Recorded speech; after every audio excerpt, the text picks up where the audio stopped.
Brand disclaimer. The views and opinions expressed by individuals on this platform, the callers plus invited guests, are their own. The information you hear does not reflect the overall views of all parties associated with this brand.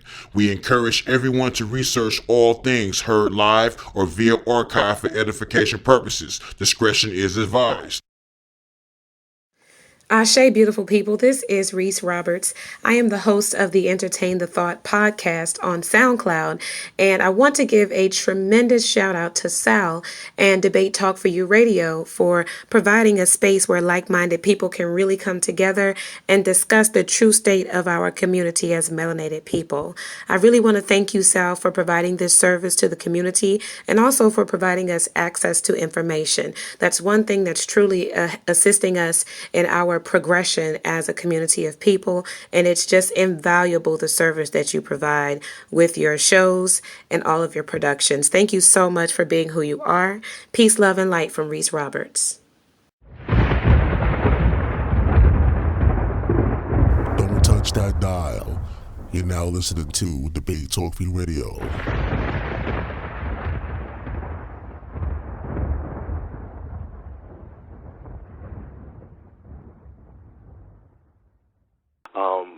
Well, you do know the show is called Addressing the Black Struggle, so I have a couple questions here for you. Once again, listening audience, if you guys have any questions, you can dial 646-716-7320 and press the number 1, and I'll bring you into the conversation. For those of you out there who don't know about Dr. Umar Johnson, I came across this stuff actually on YouTube, searching, going on the internet, and I saw a couple powerful speaking engagements that you've done, man. It's definitely powerful stuff, and I just want to thank you once again for coming on the show. It's definitely an honor and a pleasure, my brother. Well, the honor's all mine, and I just want to take the time to thank all the brothers and sisters who, for the past 2 years in particularly, although I've been on the lecture circuit and I've been a psychologist or school psychologist, that is, for the past 13 years, these last 2 years, the 2011 and 2012 calendar year, have been very significant for me. The amount of love that I've been shown, our brothers and sisters such as yourself inviting me on the radio show, also the enormous and unbelievable amount of speaking requests that I get from around the world, has really humbled me. And I just want to thank everybody for the constant support. I mean, the YouTube, also constant support. I mean, all the YouTube clips, none of them were posted by me. Everything you see on YouTube was posted by other people who put enough of my material to put it out there. So just a lot of love and support, and I hope to keep the momentum going as we go into the 2013 calendar year with the release of the book. Also, I'll be working on my shockumentary, The Psychoacademic Holocaust Against Black Boys, which will be a made-for-the-movies shockumentary. And also working to build the Frederick Douglass and Marcus Garvey Pan-African Revolutionary Institute for our boys. That is the focus of my life's work, and that will be the focus of my organization, Team Pan-African, up until September of 2015. So the next 2.5 years, my goal is to do all that we can to make sure that we have a school for our children that is running and operating the way that a true liberation school should be ran, which doesn't just mean dashikis and drums and Swahili words, but a true revolutionary education that includes military science, political science, economic science, spiritual science, dietary science, and the science of the black family at its core. That's right. So, yeah, brother, I got a couple questions, and I'm going to just get right into it right about now. I see people calling in, and definitely, hold on for the questions for a little bit. I'm just going to ask a few questions, and I'll let you guys know when, pressing number 1, and you can ask your questions. Question number 1. It seems like a lot of our youth are dropping out of school and joining gangs. Why is school not important to a lot of the youth today, in your opinion? Well, number 1, we have to understand that there really is no dropout rate. We have a push-out rate. Our high schoolers are literally being pushed out of school by principals and teachers, most of whom are middle-class white women, who really are not the least bit interested in educating our young people. They are being persuaded against attending school. And this strategy of persuading our young people not to go to school is intensifying in the present day because it helps to serve the gentrification movement that is seeking to remove blacks out of the inner city and replace them with whites. In other words, whenever you have a school with a significant truancy issue on a daily basis, that sets the stage for local and state government to come in and shut the school down under the auspices that there's not enough children attending. This, in turn, allow the gentrifying whites to come into that neighborhood, reopen that school, and build it for their own children. It also allows white developers to come in and buy off the school buildings so they can then turn them into lofts for middle and upper class white people. All institutions of white supremacy work together. The school works with the prison works with the government works with the criminal justice system. That in turn works with the economic system. So whenever you see any type of an issue, we have to always be conscious with our third eye and our political eye in knowing that that particular strategy is actually benefiting white supremacy on several different levels. So the young men are being pushed out as part of the ethnic cleansing of the black community, or the ethnic cleansing of the inner cities, removing the blacks out for the whites. It is legal in most states to take children off of your roll. You can remove them from the roll if they have been absent for a certain amount of days, and you do not have to go looking for them. Now, depending on the state, that might be ninth grade, or it might be the age of 16, depending on your state. But in nearly everywhere in America, if children are missing from school, there really is no interest to go out and find out why. And as far as our children not being interested in their education, I don't agree with that. I think our young people are very interested in an education. What they don't want is an indoctrination. What they don't want is a homosexualization. Our children are not being taught anything that is really going to serve them over the long haul in their lives. And they're seeing this. They're seeing this. They're seeing that the education that they're getting in school is not preparing them to lead a life of independence. So many of them are leaving the school not because they don't like education, but because they're not interested in being miseducated.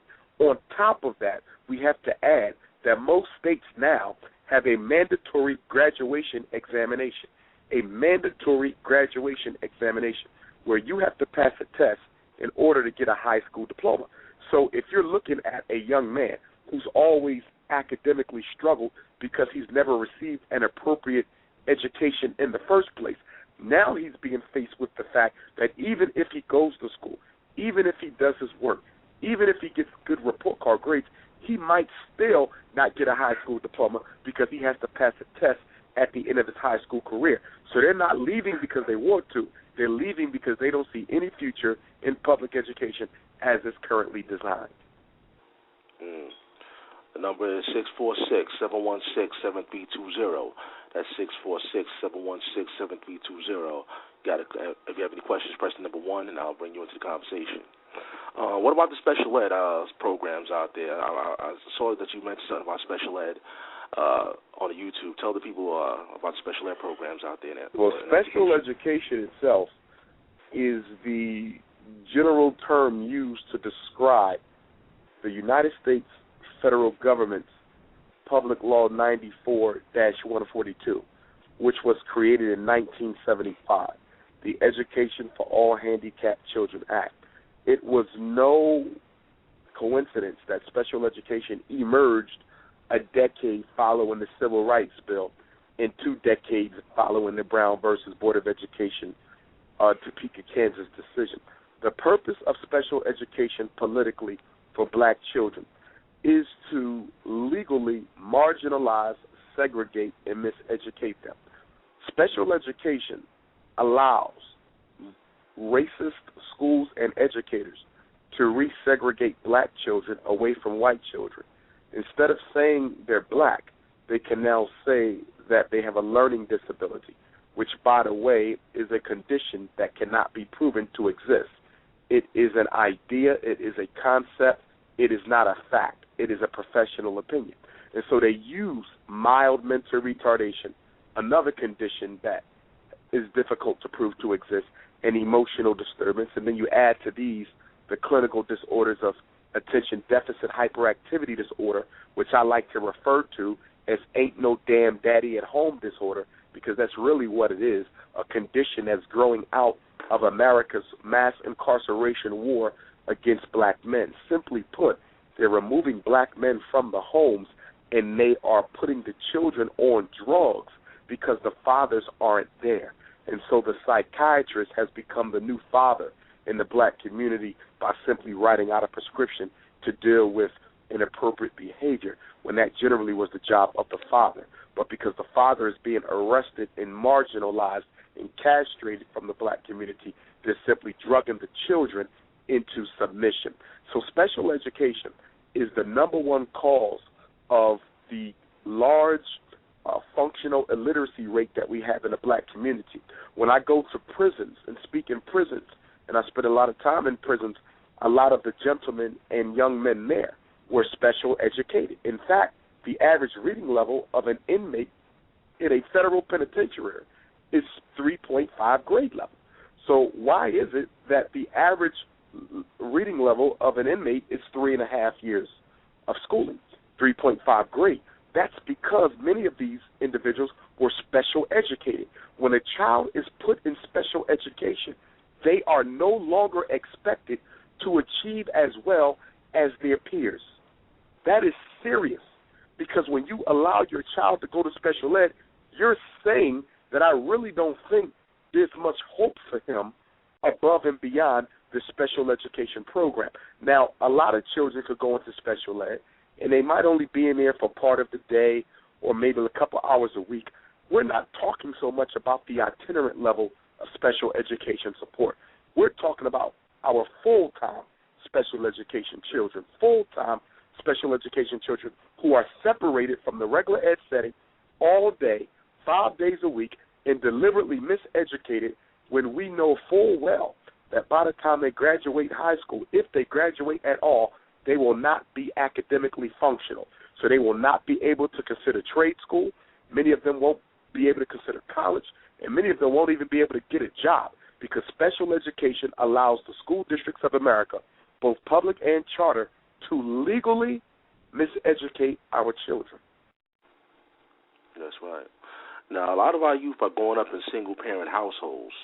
What psychological effects does that have on our youth today? One of the biggest problems of the single-parent phenomenon in the black community is that it has been happening so long that a lot of people are beginning to believe that it's okay. I was at an Urban League conference this past spring where I was asked to facilitate a discussion in New Orleans at the annual Urban League convention. And an issue came up in my workshop regarding single parenthood. And I made it clear that every child, every African child, needs a mother and father, that they need an equal level of masculine and feminine energy in their life. And many of the adult black men, these were accomplished black men, but disagreed with me because they said that their mother raised them by herself and that she did a good job. And what I tried to get them to understand, although your mother raised you by yourself and she did a good job, that is not as good of a job that can be done if your fathers were also participating in your life. Your mother is not at fault for raising you alone, but we have to understand that God gave us two parents because we need two parents. And saying that it's okay for mothers to be raising boys by themselves is feeding this epidemic we have of single parenthood.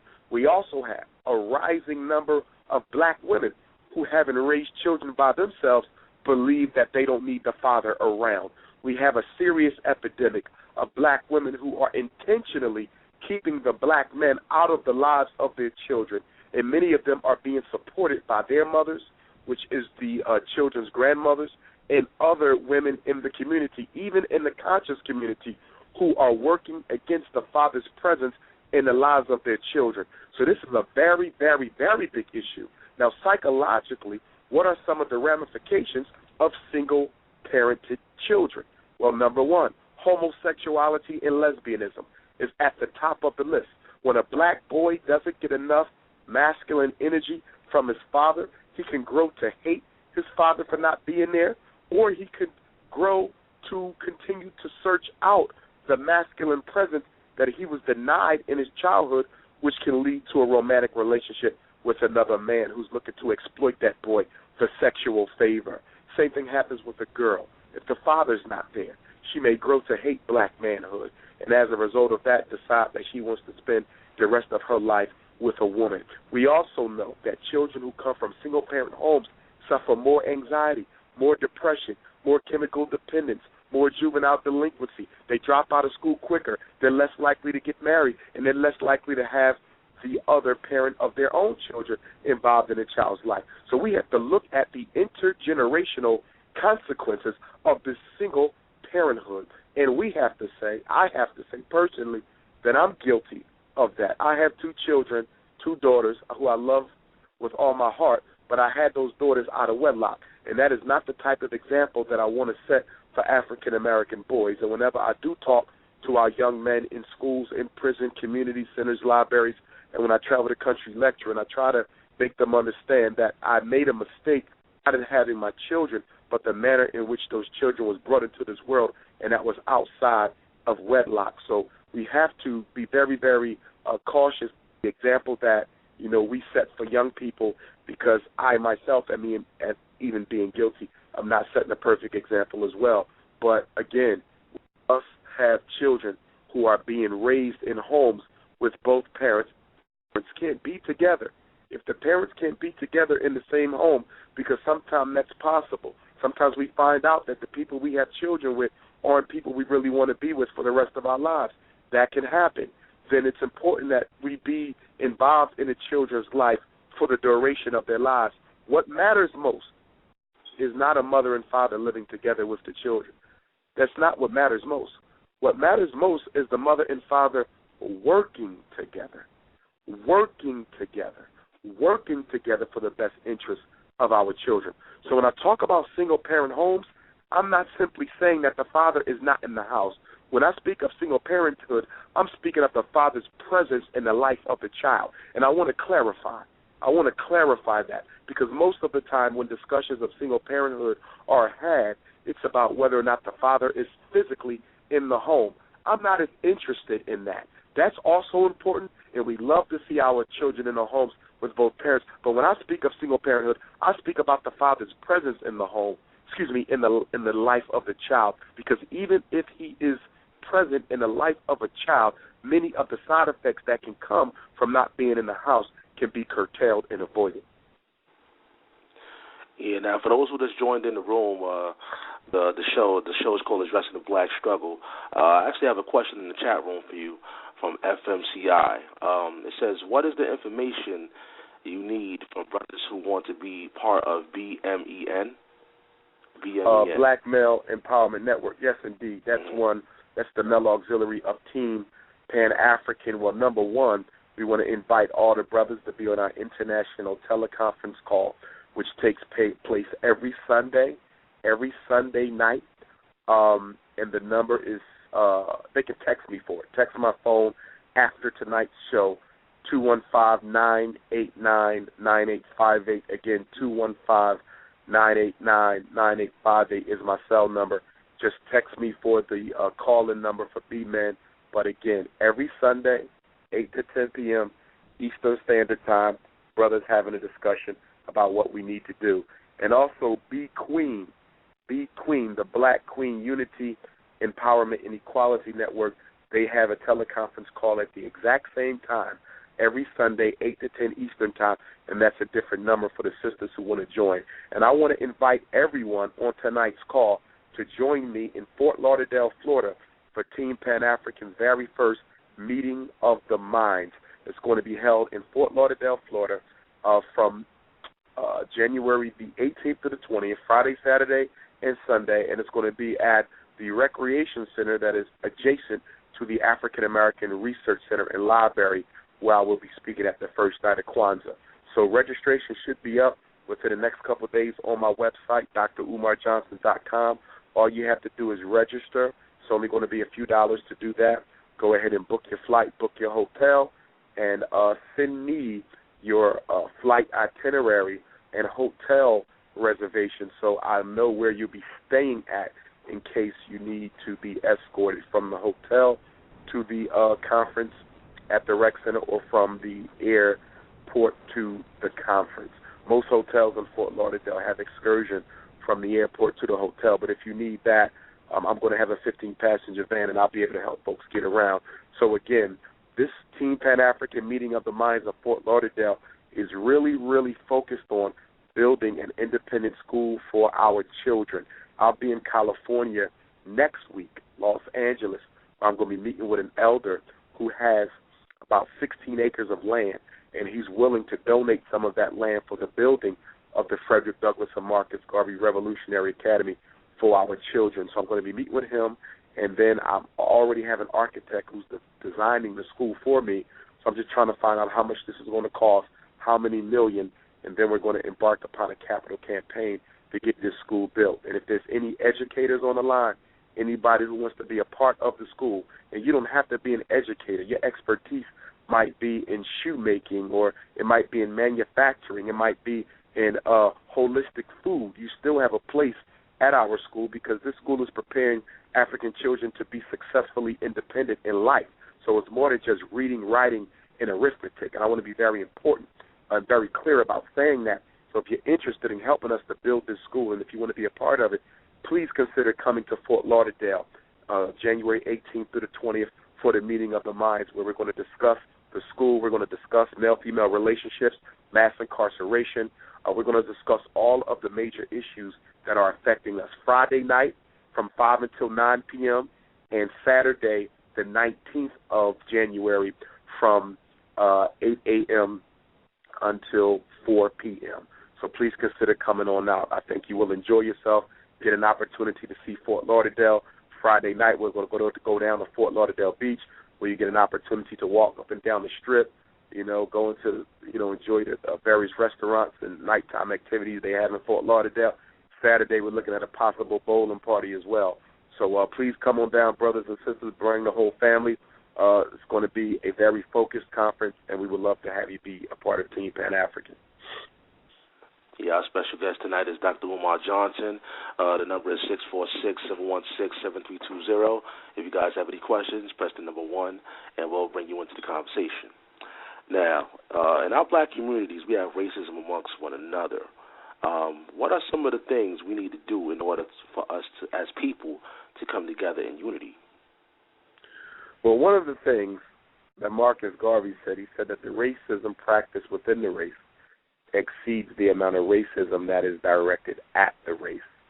And I like to substitute the word self-hatred for racism, only because racism is a system that requires sufficient organization, which we don't have. So we really have self-hatred that's being directed at each other. The one thing to understand about the self-hatred that is being directed at Africans by Africans is that it's going to be difficult to undo that type of conditioning without properly socializing our children. See, we could exterminate any ill that affects us as a people within 20 years. Within one generation, you could get rid of teenage pregnancy. One generation, you could get rid of interracial marriage. In one generation, you could get rid of the petty gossiping and character assassination and self-hatred that takes place so much in our community. The problem is that we are not actively rearing the children differently than the way in which we were reared. In other words, the babies that are now in kindergarten, first and second grade, are we socializing them to think and behave any differently than we do? Most of the time we're not. We're raising them exactly as we were raised. These young people listen to the same types of filthy gangster rap that we listen to. They're subject to the same white Jesus that we were subjected to. They're taught the values of the American social order, including light-skin supremacy, like we have been taught. So the problem is that we're not producing an African with a greater degree of consciousness than what we have. So we keep getting the same thing over and over again. It's like if you bake a cake. If you bake the cake a certain way, it'll come out soft. If you bake the cake a certain way, it'll come out hard. You bake this cake a certain way, it'll come out fluffy. You bake the cake a certain way, it'll come out flat. Now, it's the same ingredients that you're using to bake the cake. The flour, the eggs, the milk, the water, the protein, it's the same cake. But how you bake it will give you a totally different product. It's the same with raising our children. We're all putting them in the oven of the same cultural incubator. The problem is we are literally educating and socializing them the exact same way that we were. So the girl who's in 8th grade is looking forward to getting pregnant in the 10th grade. The boy who's in the 10th grade is looking forward to going to jail when he's 19 years old. Why? Because we are not teaching our children how to think any differently than we have been taught. And until we do, you're going to keep on seeing the problems that we have get worse, because problems don't stay the same. This is a psychological reality.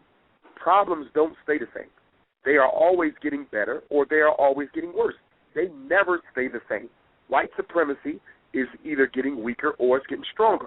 Black people's control over their children is getting weaker or it's getting stronger. Nothing stays the same. So if you're not working to improve the manner in which we raise the next generation, then we're automatically hurting it. And that's why the black-on-black violence gets worse.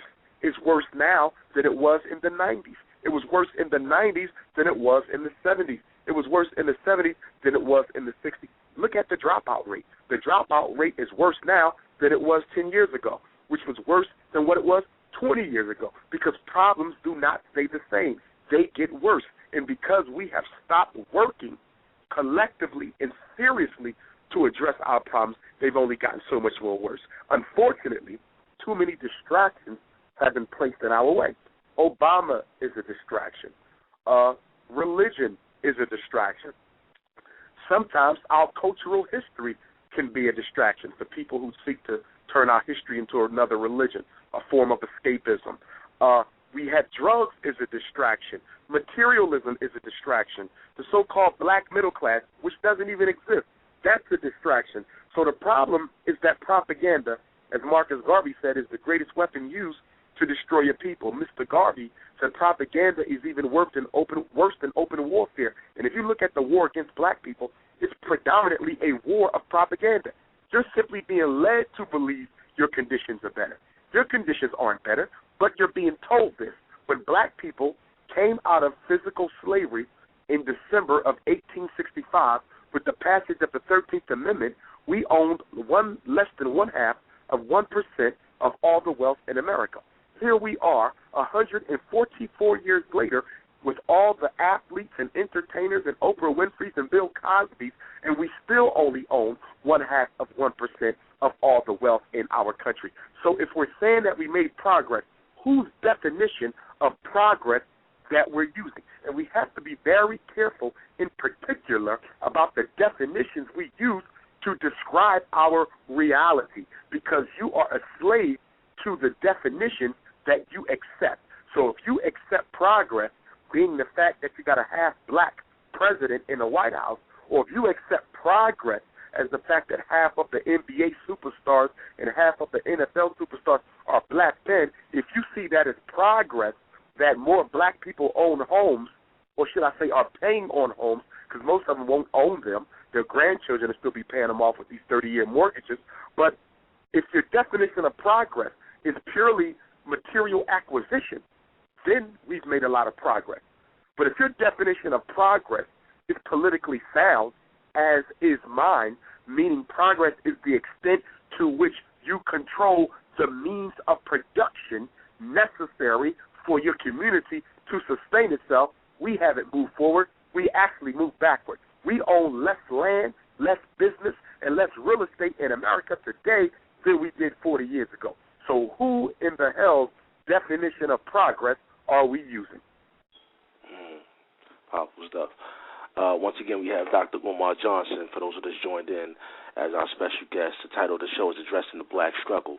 Have any questions, just dial the number 646-716-7320. This is 646-716-7320. Now, there is a lot of interracial dating going on today. Tell the listening audience, what is your take on it and how it affects us as a people? Well, first we need to understand all low self-esteem people cling to other people who have more self-respect. Black people are psychologically addicted to white people. This is an absolute reality.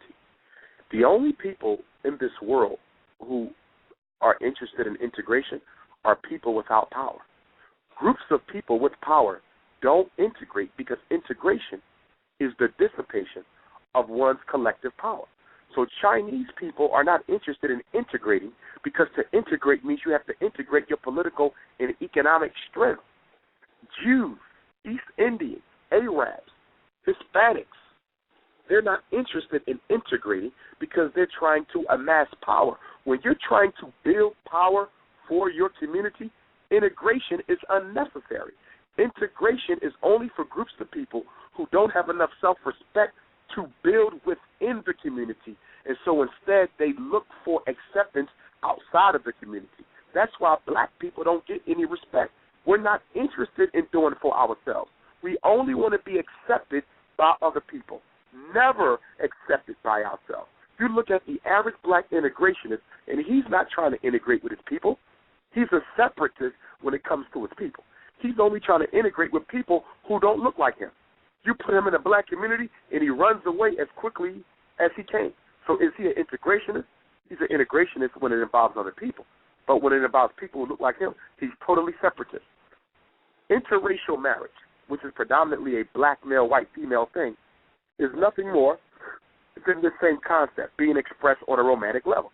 If I hate what I am, if I hate who I am, if I hate what I look like, naturally I'm going to try to destroy my cultural phenotype so that when my children come into the world, they don't look like me.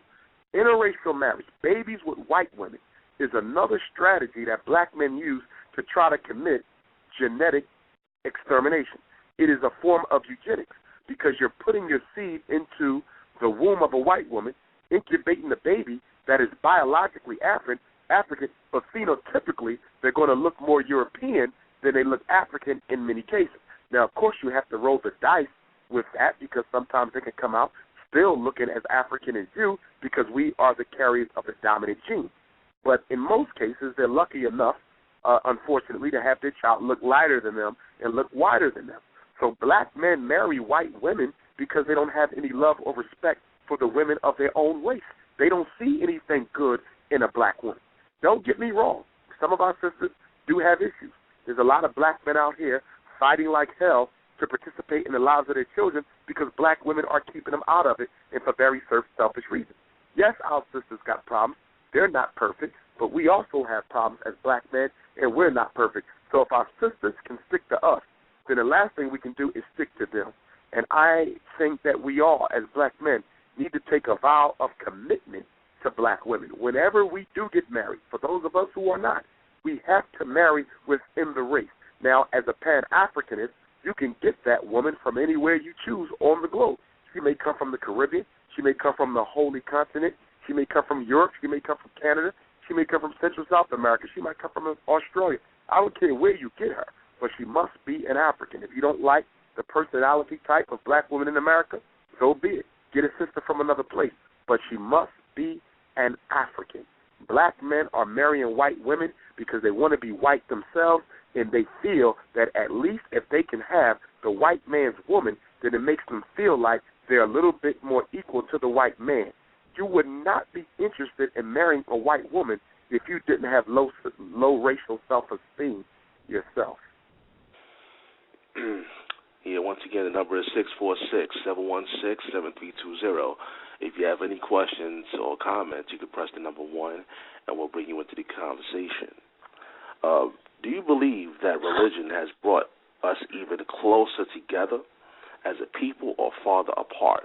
You know, a lot of our brothers, they, run to the church for spiritual upliftment, stuff like that. What's your take on religion? The black church is a drug. It has not brought us closer together. It has served to only push us further apart. When I speak of the black church, I'm speaking of all black religions, Islam, Christianity, even African traditional religions. You look at all of the religions, they have basically operated on a principle of tribalism. That is to say that what I do is better than what you do, okay? And if you don't believe in my God, then you're automatically wrong. Telling someone that their God is wrong, okay, isn't something you want to do if you're trying to forge life-lasting bonds. Black religion is a drug. It is put there on purpose to give hopeless black people an opportunity to put faith in something other than their own ability to change their circumstances. A drug is anything you invest time, money, and effort in that gives you the appearance that things are getting better when in reality they're not. You drink a bottle of alcohol. A couple of hours after you come down after you're high, you're in the same situation you were in. But while you were high, you couldn't tell. It made it look like it was better. Same thing with church. You go into church 8 o'clock in the morning. While you're there for 3 or 4 hours, once they're done taking your money, you feel like things have gotten better. But when you go back home, you're still dealing with the same community, the same black-on-black crime, the same police brutality, the same mass unemployment, and the church is doing nothing about it. Honestly, we would be better off as a people if we had no religion. What we need is spirituality. We need Africans to create their own individual relationship with the universe as opposed to listening to someone tell you how to do it when they themselves aren't even serving the Creator. They're serving the damn devil. There is no religion on earth that can prove to have been a benefit to black people at no time, at no place. Every religion in the world today has been used as a weapon against us and continues to be used as such. Once again, we have Dr. Umar Johnson here as our special guest. The number is 646-716-7320. We're winding down to the last 18 minutes of the show. So if you guys that's right now on the switchboard, a lot of people calling in right now. If you have any questions, now is the time to press 1, and we'll add you into the conversation. Do you think a lot of our forerunners in the black conscious community don't have respect for the elders? You know, there's a lot of, young people coming up and they're starting to waking up and starting to get a lot of this knowledge. But there's a lot of disrespect, they're saying, to a lot of the elders, such as yourself. What's your take on that issue? Well, the elder-youth issue, I believe that we should have respect for our elders. But then the question also becomes, what is the definition that we're using for eldership? I believe that all African people, based on whatever age they are, should receive respect just by getting older. I am one to give respect to anyone who's old enough to be my parent, even if they didn't lead an exemplary life. But most of the time when we're talking about eldership in a cultural context, we're talking about someone who has led an exemplary life and has actually sacrificed and invested time and energy into the upliftment of the African community. As far as youth disrespecting eldership, a lot of that is up to one's perception. And I say that because any time a youth questions an elder from some older people, that's considered disrespect. And I think, on the other hand, we don't look enough to see how elders can actually disrespect youth. We got to be honest here. We have to stop romanticizing cultural concepts like eldership. Let's be honest. Many of our elders in the black community have sold out the young generations. Many of them have worked with white supremacy to destroy the black community. So again, when people start throwing around the term eldership, I want to know who they're talking about. W.E.B. Du Bois was Marcus Garvey's elder, but he helped to destroy him. So does that mean Marcus Garvey was supposed to respect him? When you study our history, you will find that a lot of elders actually worked against the youth leadership. Look at Dr. Martin Luther King Jr. and the Southern Christian Leadership Council. Many of the pastors who opposed his staunch stand on civil rights were technically his elders, but he had to speak out against them. And if you listen to a lot of his sermons, he regularly rebuked men who are old enough to be his father. So when we talk about disrespect for elders, more clarity is needed from people who are asking those questions, because just because you're old doesn't make you an elder, not in Dr. Umar Johnson's book. Now, I see we have some questions here from the listening audience. I'm going to add somebody in right now. 989, you're live on Debate Talk for You. You have a question or a comment? 989. Yeah, actually, I'd just like to say, I appreciate what you brothers are doing, and I just want to just thank you, for having a wonderful show. I appreciate it, brother. Appreciate it. Definitely, I appreciate that. You have another question, 717. You're live on Debate Talk for You. You have a question or a comment, 717? I do, actually. Interracial dating. Don't you believe that as a Christian, now I'm not saying that as Christians we are supposed to abandon our culture, our belief system, the things that we do in our own culture. But aren't we supposed to love all people? I don't necessarily believe that this is a self-esteem issue if a black person is to be with a white person or vice versa, and a Spanish person is to be with a black, person. Aren't we supposed to embrace each other as well as our culture, rather than putting labels such as self-esteem issues and not wanting to be who we are or be a part of our own race? Whenever there's any type of an issue taking place in the black community, the question you have to ask yourself is who benefits from this?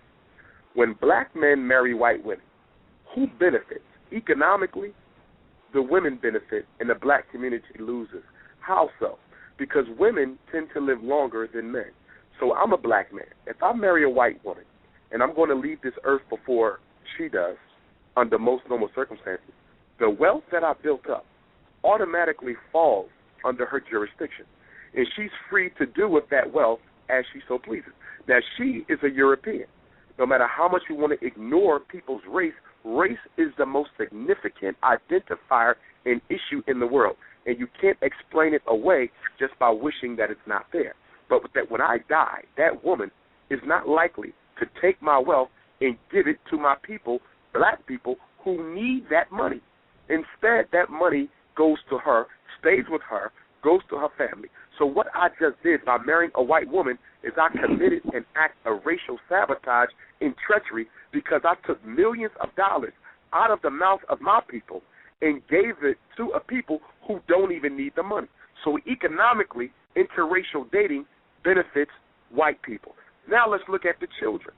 Psychologically, and I've done a lot of work with biracial children. I've had biracial friends. I've dated biracial women. And allow me to clarify, any person with an African parent is an African. You would be suggesting that all white women are racist at the end of the day, and that all these white women would benefit themselves ultimately and not benefit the culture of their biracial children? Let me tell you what I'm suggesting. What you're suggesting.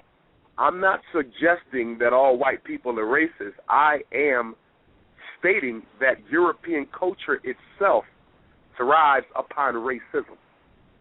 So there's no such thing as any European culture not having racism as a cultural aspect, because the rise of European people was only possible through racism and is only maintained through racism.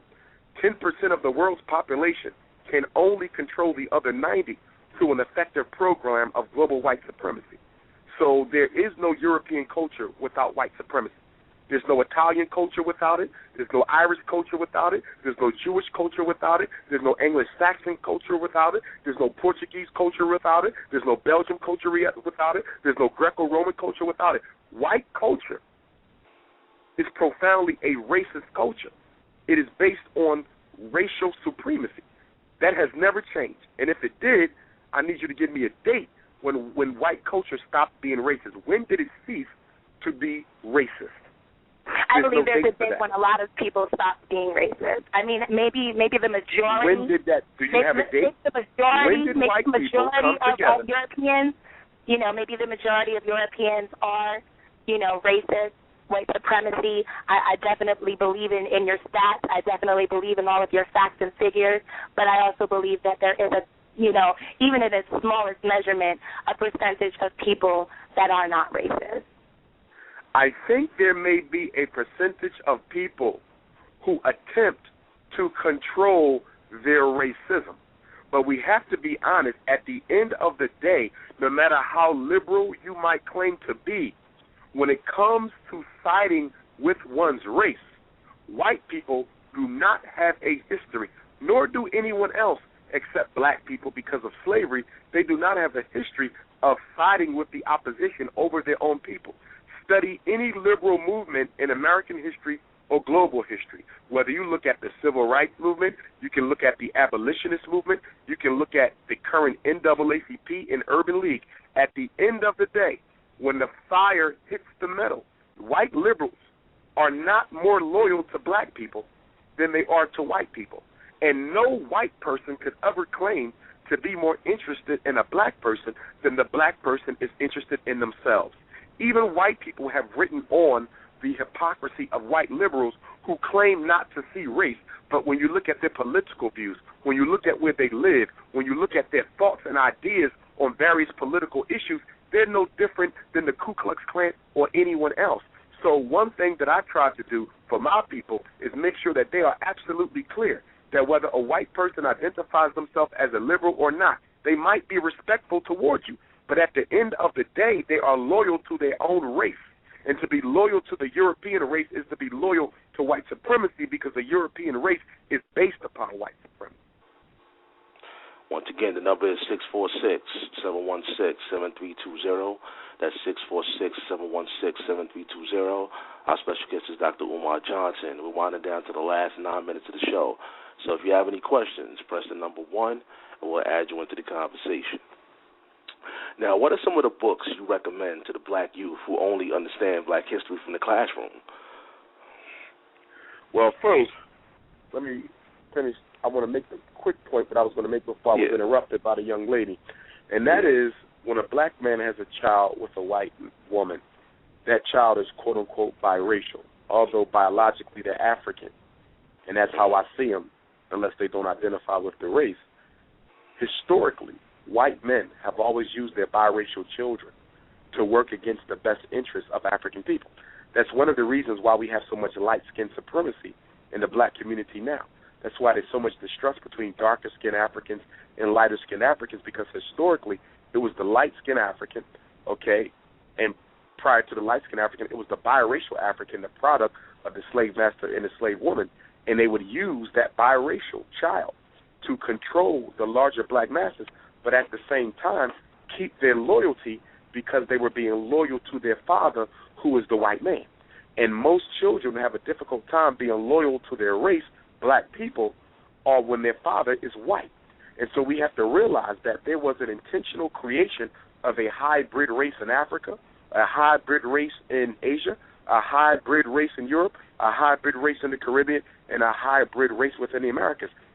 Biracial Africans, that was a political strategy. White men deliberately seek to create a race in between so we can use them against their darker brothers. So again, when we talk about interracial marriage or any issue, who benefits from it? Who benefits financially? White women. Who benefits politically? White men, because their children, their biracial children, are still going to be loyal to the white race. So again, interracial marriage is not a harmless behavior. It has nothing to do with love. Most interracial marriages are black men with power, privilege, prestige, and education, and they tend to marry white women who don't have the same degree of education. So clearly this has nothing to do with love, because there's always a one-way street of the black man giving something to her, and all she's giving him is probationary status in the white race. Yeah, see, we have another question. 773, you're live on Debate Talk for You, 773. You have a question or comment? I do have a question. Hello, guys. Can you hear me? Hey, how you doing? Yeah, we can hear you.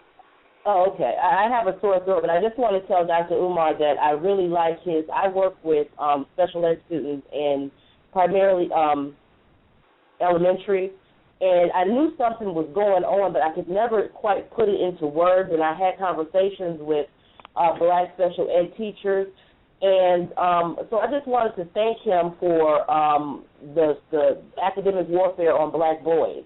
I think that you really put into words what a lot of people couldn't quite figure out. And I also wanted to ask him if he saw CNN special, Who is Black in America? I just wanted his opinion on that, if he saw it. Okay.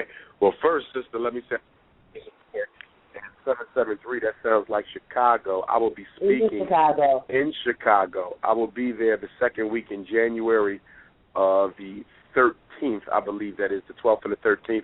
I'll be speaking over at the Culture Connection at 71st in Stewart, the 11th and the 12th and the 13th of January. I didn't get a chance to see that documentary, but I did see the advertisement, Who's Black in America?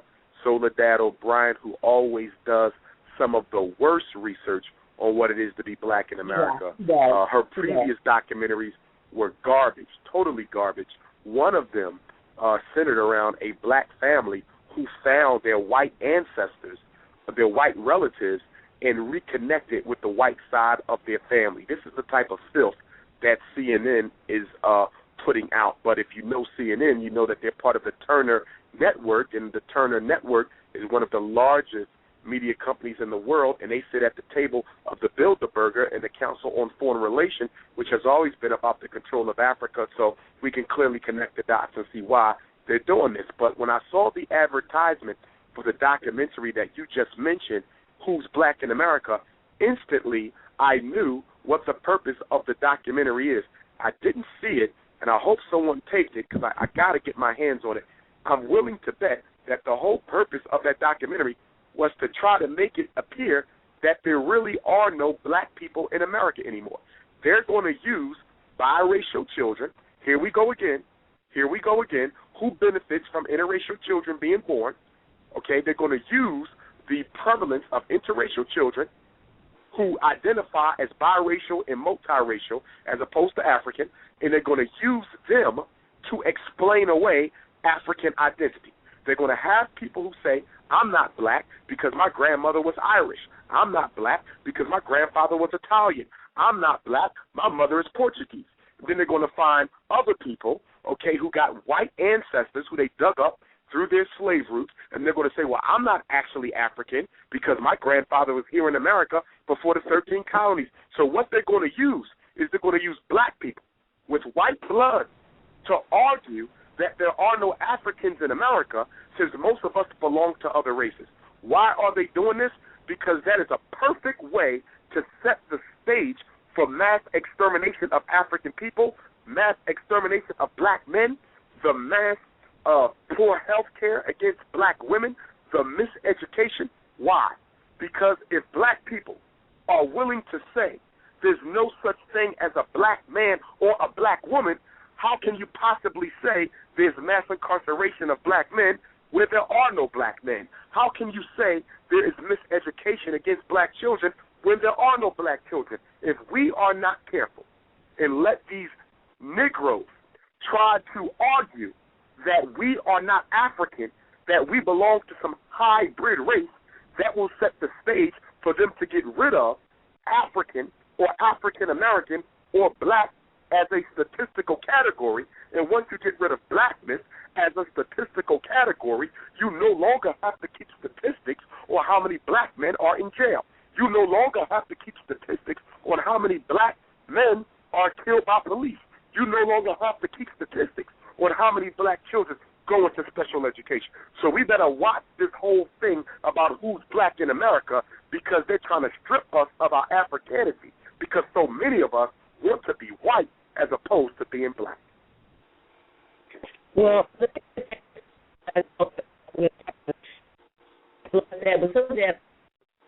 because yeah, she 773. Yeah, you came in a little broken up. Say that one more time. 773. Yeah, you came in a little broken up. We couldn't hear you. Repeat what you just said. Oh, can you hear me? Yeah, I think you're having some technical difficulties with the call there. We wound down actually to the last minute of the show. Dr. Umar Johnson, definitely you broke down some knowledgeable stuff tonight. Definitely been a powerful segment of this show.